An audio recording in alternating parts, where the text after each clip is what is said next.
தமிழர் திருநாளாம் பொங்கல் பண்டிகை வரும் 14ஆம் தேதி கொண்டாடப்பட உள்ள நிலையில் திருவாரூர் மாவட்டம் திருத்துறைப்பூண்டி நகராட்சியில் சமத்துவ பொங்கல் விழா கொண்டாடப்பட்டது.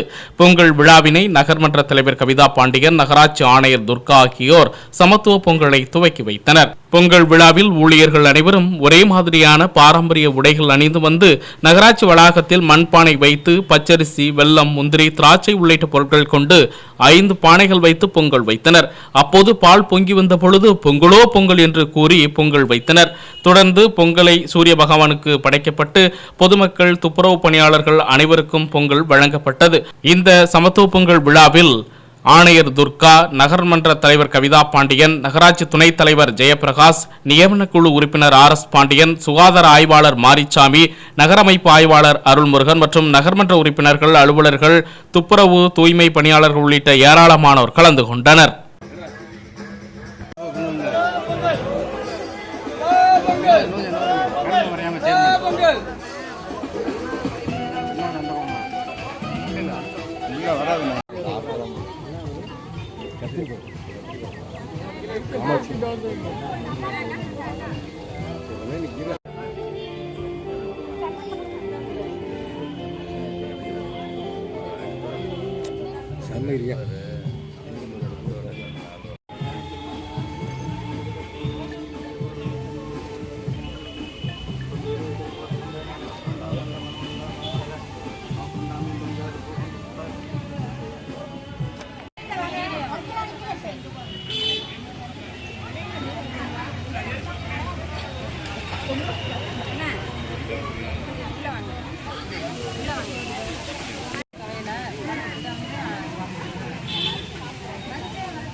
Yes,